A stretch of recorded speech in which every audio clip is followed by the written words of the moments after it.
wabarakatuh. Perkenalkan, nama saya Melda Wiyanti dengan NPM 1911080129, kelas H, semester 5, Prodi Bimbingan Konseling Pendidikan Islam, UIN Raden Lampung. Di sini saya akan membahas tentang studi kasus pada anak SD yang berjudul pelecehan seksual pada anak SD untuk memenuhi tugas mata kuliah studi kasus anak dan remaja dengan dosen pengaku Bapak Eko Indrianto, MPD Koms. Selamat menyaksikan. Selanjutnya, saudara, ada sejumlah orang tua dari 7 pelajar sekolah dasar di Gunung Sitoli, Sumatera Utara melaporkan seorang guru di sekolah atas kasus dugaan pelecehan. Tidak hanya dilecehkan, anak-anak mengaku dipertontonkan video yang berisi pornografi. 7 pelajar sebuah sekolah dasar di Gunung Sitoli, Sumatera Utara bersama orang tua mereka mendatangi Polres Nias. Ketujuh siswi itu diduga menjadi korban pelecehan yang dilakukan guru mereka sejak setahun yang lalu. Perbuatan tidak terpuji ini terungkap setelah seorang siswi mengadu kepada orang tuanya. Menurut salah seorang orang tua, saat diberi tugas kelas, anaknya dilecehkan guru tersebut. Para korban juga mengaku dipertontonkan video yang berisi pornografi di lingkungan sekolah. Korban diancam dan diiming-imingi uang agar tidak melapor kepada siapapun tentang apa yang dialaminya. Unit Pelayanan Perempuan dan Anak Polres Nias telah mulai menangani kasus ini dengan mengumpulkan informasi dari para korban. Kekerasan anak sepanjang tahun 2014 terdapat 2.737 kasus. 52% adalah kejahatan seksual dengan total korban 2.848.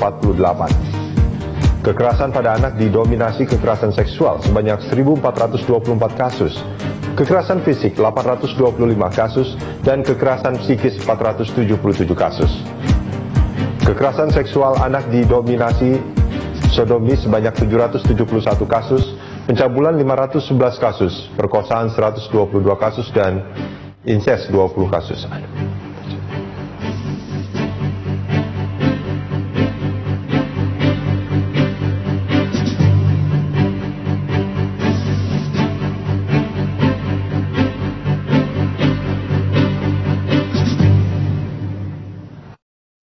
Pengertian pelecehan seksual. Pelecehan seksual merupakan permasalahan yang serius yang dihadapi pada peradaban modern saat ini. Karena adanya tindakan kekerasan seksual menunjukkan tidak berfungsinya suatu norma pada diri seseorang ataupun pelaku yang mengakibatkan dilanggarnya suatu hak asasi dan kepentingan orang lain dan menjadi korbannya. Bentuk-bentuk dari pelecehan seksual. Yang pertama, pelecehan seksual verbal, yaitu wujud pelecehan seksual yang secara verbal lebih dilakukan dengan wujud ucapan ataupun perkataan yang ditujukan pada orang lain, namun mengarah pada sesuatu yang berkaitan dengan seksual.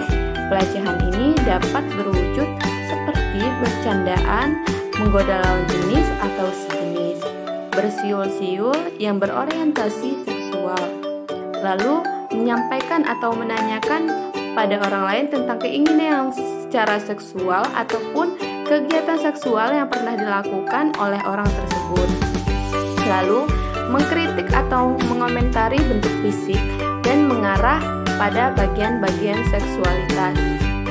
Yang kedua adalah pelecehan seksual nonverbal.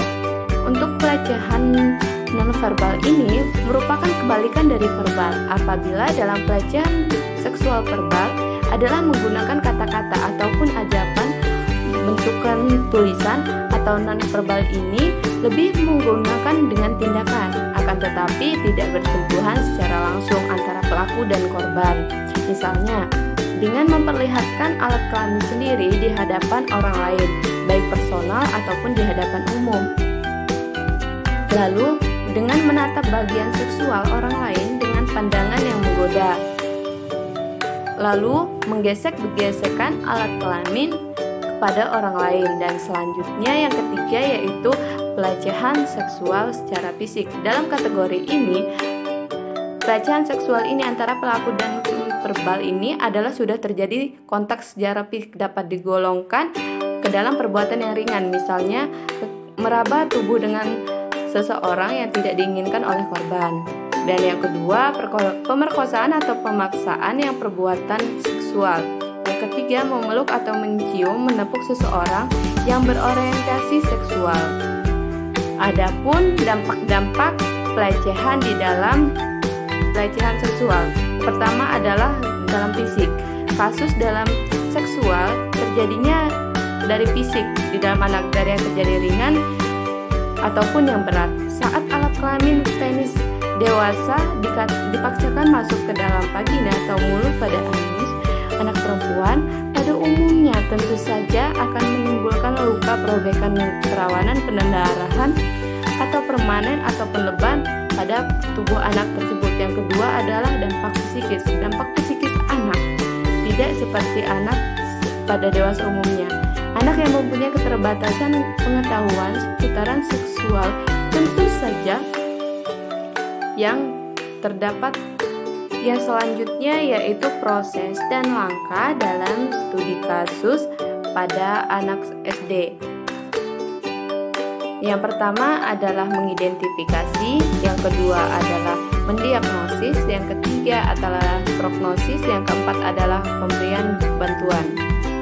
Yang selanjutnya yaitu cara untuk mencegah pelecehan seksual. Yang pertama, dari lingkungan keluarga. Pencegahan diawali dari awasan orang tua dengan membiasakan anak terbuka dengan anaknya. Selanjutnya, dengan mengontrol ruang bermain atau bersosialisasi anak. Ruang bermain anak itu tidak hanya di dalam rumah saja, tetapi bersosialisasi di luar rumah, misalnya di lingkungan rumah, les, atau dengan teman-temannya. Yang ketiga adalah memberikan pengertian dan pendidikan anak terhadap seksual dengan bahasa mereka. Yang keempat, memberikan arahan kepada anak apabila mendapat perlakuan yang tidak senonoh dengan orang lain, baik itu teman ataupun orang yang tidak dikenal di dalam lingkup keluarga. Yang selanjutnya yaitu lingkungan di dalam sekolah. Yang pertama, sekolah harus memberikan pengawasan baik dari oknum guru, petugas kebersihan, tamu sekolah, ataupun sesama anak didik. Sebab kekerasan seksual ini sering kali terjadi di lingkungan sekolah. Dan yang kedua, memberikan pendidikan seksual yang bermanfaat bagi anak-anak agar tidak terjerumus ke dalam kegiatan yang tidak baik. Yang ketiga, yaitu memberikan pendidikan keagamaan. Yang keempat adalah diberikan kemampuan membela diri. Dan yang selanjutnya yaitu di dalam pemerintah. Yang pertama, dengan membuat peraturan yang sangat tegas guna memberikan pencegahan pada efek jerah ya, dan diberikan hukuman yang berat dan tinggi. Hal ini dapat mewujudkan peranan hukum preventif dan referensi. Dan yang kedua, membuat sistem pendidikan yang ramah pada anak dan keselamatan pada anak guna menjunjung tinggi pada hak-hak anak. Sekian penjelasan yang dapat saya sampaikan. Terima kasih. Wassalamualaikum warahmatullahi wabarakatuh.